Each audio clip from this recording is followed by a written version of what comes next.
Yo, what's up? What's up, your boy Domuto. We're back with another video. Today we're watching Casual Geographic. Should we let nature finally delete pandas? Oh, what the fuck? Why be deleting pandas? What the fuck? You know what I'm saying? What designer gonna talk about now? That was corny. I'm sorry. Anyway, let's get into it. Let's get into it. Oh shit. Are you coming up to chill? What's the plan, bruh? Everything is awesome when you're a panda. There are some animals whose entire existence proves that nature isn't about survival of the fittest. We jumped the fuck out the survival niggas. of just barely being good enough. If life was a class, it wouldn't be about passing with straight A's. It'd be about passing off your DNA before you become an F in the chat. And some animals are universally recognized as the remedial students of nature. Cheetahs are the red-headed stepchild of the cat world. Sloths are basically free calories served on a moss blade. And roasting koalas is considered low-hanging fruit only because they happen to share the same IQ. And also because they put the mid in chlamydia. And it seems that everyone can agree that pandas are egregiously bad at pandaing, and that we as a society need to stop being this biracial Winnie the Pooh's crutch and just let nature finish what it's clearly started. Damn. Are pandas really that bad? Did we successfully gaslight the barcode bears of the world? Or do pandas really profit off the most OP pretty privileged genjutsu nature's ever seen? To find out, first we gotta lay out all the factors that make the Try to Panda challenge virtually impossible. But before that, this video was sponsored by absolutely no one. Let's get it. You probably I'm already about know to that skip the already. You saw my hand. revolves around it being a bamboo sink. 99% of the things that meets this oversized equality hamster's gullet is bamboo. Despite clearly being designed with carnivore software, it's the koala problem of building your entire meal plan around something that gives you very little back. Which is why pandas can spend up to 16 hours a day eating something they can only digest 17% of. The very definition of injustice is that when you Google sloth bear, this monochromatic try-hard vegan doesn't show up, since their diet of scarfing bamboo often leaves them with very little energy for anything else. So to accommodate this self-imposed energy budget, pandas developed relatively smaller sized organs, including, you guessed it, their brains. And something else, but we'll get to that. But yeah, being a bimbo for bamboo might have literally nerfed their intelligence in the process. And some of you may have asked yourselves why the breathing bamboo purses don't just hibernate, since hibernation is basically power save mode for animals, and if anyone needs to save energy, it's pandas. Well, one, bears technically aren't even true hibernators. But two, even if they were, eating like the vegan teacher's lapdog means pandas are physically incapable of putting on the fat reserves required to hibernate for months at a time without also getting perma-slept to starvation. But honestly, the problems with their diet have low-key been overblown. If being a bamboo junkie was their only issue, they wouldn't be as chronically down bad. At their core, animals have two main goals: food, and another F word my mom doesn't like to say. You in see how that? they handle their meal prep, but it's their He love could life handle that really screws pandas over. Pandas are absurdly bad at making more pandas. Off rip, their window to reproduce isn't even really a window, it's more like a hairline crack in the windshield. Female pandas ovulate 1 to 3 days out of the entire year. What the That's fuck? only 24 to 72 hours are open for business out of a possible 8,760. And since being bent on bamboo means they eat, sleep, and socialize like a stereotypical Reddit user, finding a possible partner is often equally as difficult for them. Even if he does manage to track a female down, he still has a high risk of fumbling the opportunity because males are apparently illiterate at reading signs. Male pandas often struggle to interpret the signs that a female actually wants to mate. Word. And when you only have hours on the clock, mistakes like that ensure that's that me. I don't know. the future of your progeny. I'm and terrible. Even if the female's 100% with it, it's still not a for sure thing. Partly because male pandas struggle through the process of procreation in a way that is almost impressive, but also partly due to the panda's reportedly disproportionately tiny penis. Which is why pandacoitus is a lot like trying to get a 1/4-inch USB into a port What blind, the while fuck? also wearing a 200-pound fat suit. Oh, and try without using thumbs. Nature did this obese oppression raccoon zero favors. Their mating habits are a big reason why the double-stuffed Ursus Oreos are where they're at. Pandas in breeding programs in captivity often show so little interest in their literal only job that researchers have resorted to showing them videos of pandas mating. Apart from pulling videos from Panda Hub, researchers have also resorted to giving them actual Viagra. Ew. Although you'd need a magnifying glass to see if it's working, because again, the P in panda does not stand for packing. And even though most pandas rely on the grace of God as a wingman, somehow we the talking about jihad of panda life doesn't penis, end once bro? they add new names to the roster. Pandas are some of the worst parents on the planet. You've probably heard that if a panda has twins, one of them is a guaranteed loss, since the mother panda will abandon half her litter and leave that one twin to die. Which is even worse when you consider that grizzly bears will allegedly disown their cubs, but they only do it when there's one, since they'd rather start over with 2 to 4 cubs than put all their hopes and stock in one. The chosen panda cub doesn't get off scot-free either, since the yin-yang colored chonk bears of China have the highest mother-to-baby size ratio of any mammal. To put it in perspective, humans are typically 20 times bigger than their babies. Mother African elephants are typically 45 times heavier. A mama panda is approximately 900 times the size of her newborn my baby. God. And since they don't have pouches like marsupials, that puts the panda at a legitimate risk of being turned into a chalk outline by its own oblivious mother. Just another way nature set this glorified cow gerbil up for failure. And it's not even like domestication is an option. A good reason is cause, despite what the black and white beta bamboo might tell you, it's still a bear, and a bear is a bear is a bear. And the black sheep of the bear brotherhood is still liable to absolutely fold any human. Especially since the one plus of constantly crushing bamboo is a bite force comparable to big cats like lions. In case you thought this plus size Oreo was sweet, one man nearly lost his whole leg after a giant panda wandered onto his land and crushed his leg like celery.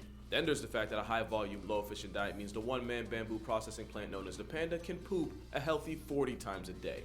And of course, living in the chilly, mountainous forests of Asia, pandas figured out that they can stay warm by rolling around and covering themselves in fresh manure. So if you want to add a biting, eating, pooping, sewer-smelling dependent to your family, like I always say, you're better off having children. Because there are no tax credits for providing for pandas. In fact, the opposite. Pandas quite literally cost millions of dollars just to keep alive.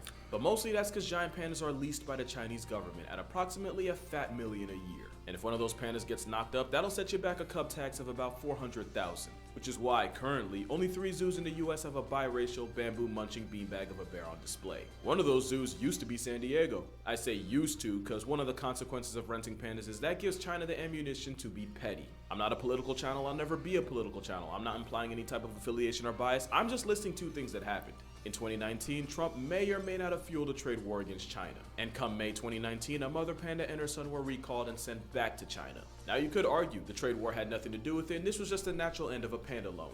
But 10 years earlier in 2009, Taishan the panda was deported not long after Obama met with the Dalai Lama. The Dalai Lama is, as far as China is concerned, an op. So my working theory is China uses pandas for diplomacy, but also as a vehicle of petty punishment. That's not really the pandas' fault, but at this point we might as well hold it against them too. We didn't even mention the fact that pandas aren't even really pandas. When zoologist Frédéric Cuvier first used the word panda in 1825, he was describing the red-headed raccoon we call the red panda. The furry orca known as the giant panda wasn't named until much later, and it only got its name because at the time they thought it had a lot in common with the red panda. Turns out, they're not even close to being related. Meaning this overgrown zebra yogi isn't even the original panda. And the fact that its monochrome mugshot shows up first when you type panda and not live action Shifu is one of the biggest injustices of nature. This is the OG panda, but the newspaper flavored cloud guzzling frauds took up just enough space to convince the world otherwise. So obviously pandas have their problems, and you can argue that their best trait pandas named the OG pandas? There is no other animal that gets carried harder by pretty privilege than the endgame of a sloth bear raccoon orgy. And they're the only creature on Earth with black and white privilege. Because the reason giant pandas are the mascot of the World Wildlife Fund is literally because having a mascot with the same color patterns as 1940s TV saves you a lot of money on ink. Yo, that sounds like a joke, but I'm not even kidding. If pandas were black and yellow or black and brown, they might not have gotten the job. But that aside, consensus is that pandas are so bad at pandaing that we should just let the flex of China fade into oblivion the way nature intended. But is that really true, or have we just been doing giant pandas incredibly dirty this entire time? First thing to mention is that they're a specialist species, with that specialty being in binging bamboo. Being a specialist rather than a generalist means you can typically tap into a niche nobody else can. But that means they can adapt to changes in their environment, and that also means that there are only a couple things going wrong away from getting evicted from reality. Having a very particular set of skills might be great if you're Liam Neeson, but it can severely Which a nigga handicap would you like as a Liam species. Neeson. And the funny thing is, for all the crap pandas get, the biggest and arguably most intimidating land predator on the planet is a specialist. Polar bears depend almost entirely on sea ice to hunt, and if that goes away, then it's bye-bye ice bear. Yeah. For some reason, we don't on the polar bear nearly as much for being dependent on ice as we lampoon pandas for their life choices. Especially since it's habitat destruction and fragmentation that really had giant pandas down bad. You see, it's believed the panda bear once had more variety in his diet and was more omnivorous. But likely because there was just so much bamboo everywhere and virtually zero competition for it, eventually they shifted into primarily eating bamboo. It also turns out that the bamboo they eat is high in protein but low in carbs. So despite seeming like that one person that would bring a veggie burger to a cookout, weirdly enough, the giant panda's protein intake is actually close to that of wolves. They're also particular about the part of bamboo they like to eat and when. According to studies on radio-collared pandas, in the summer and spring they prefer to eat the protein-packed shoots found at higher altitudes. But during autumn and winter they migrate down into the valley and shift more towards eating bamboo leaves, which are high in vitamin C along with roots. And they just move from high to low to high again year in and year out. Something that's clearly worked for them since they've been just fine like this for thousands of years. So much so that the umami taste receptor, i.e. the one that lets you experience the savory taste of meat, yeah, theirs got turned off. And they even evolved a false thumb for no other reason than to help them hold bamboo. What the So fuck? clearly pandas had a process that worked. The problem is when you fragment the habitat they spent thousands of years in and separate them from the food, the result is less pandas. We love to say pandas are bad at life, but by receding their habitat like a middle-aged hairline, we haven't made living any easier. Also, the whole point I made about pandas being bad at making whoopee, turns out that might just be propaganda, because in a twist, the giant panda's reproductive rate really isn't that much worse than that of American black bears. And black bears, they're doing just fine. In fact, everything I said about pandas having negative riz really only applies to those in captivity. In the wild, female pandas do have a small window for baby making, but that's often after a selection process that involves at least 2 males running fades for her honor. In a process that can last up to and over a week. And we now believe that this process might just be what stimulates ovulation. You can't really replicate that in a zoo, and between that and a constant flow of people, that's probably the biggest reason why pandas in captivity become celibate. Like, be real, if you were forced into an arranged marriage and had to have an audience watch you consummate it, you'd be a little awkward too. There is no bigger indictment than the fact that a zoo in Hong Kong had been trying to hook up 2 pandas for the better part of 10 years. What the And it fuck? wasn't until a certain beer virus of 2020 shut down the zoo to the public that the 2 bears finally got it on. Roommates for 10 years, and all it took was a couple months of privacy for them to fornicate. But even with all the slander, pandas are actually in pretty good shape.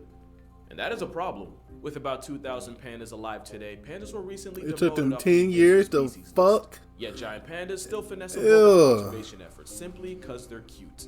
Think about it for a second. Pandas have big eyes, big foreheads, and chonk physique. If they didn't remind us of babies, we wouldn't be this invested in their future. There's like 400 blobfish left in the entire world, and you probably didn't know that because, real talk, nobody's buying your child a plushie that looks like a deflated sunfish. Yeah, get them the fetus. fuck Not out to of here. mention the animals that could legitimately destroy entire ecosystems if they go ghost, like bees or certain types of plants. They become an afterthought because, yeah, pretty gets priority. It's like that one gym teacher that ignores actually struggling students to help the attractive girls in class that don't need or ask for it. That's right, pandas are hot girls. Side note, why does it always seem like the gym teacher's on felonious timing? Pandas nigga are dry perfect, humping miles the- away from it, but at the end of the day, What the fuck we've that done panda far more doing? to them than for them. But that's gonna do it for this video. Be sure to Alright. check out my book for 100 animals that can absolutely fold you like a lawn chair. Link in description. My boy got Drink a water, book? I ain't know eat that. stuff. Hug your mother. Tell pops you appreciate him. Panda. I ain't know Panda really had it that, or had it that bad, or had it that good. I don't know what the fuck. It's negative. I don't know. But 10 years to fuck, trying to get 2 animals to fuck is crazy. Imagine being like they're fucking the zookeepers and they're like, what the fuck? Like, are they gonna have sex or not? Like, ew. Anyway, if shout out to Casual Geographic. You like my reaction? Make sure you like, comment, subscribe, and I'll catch you next time. Peace.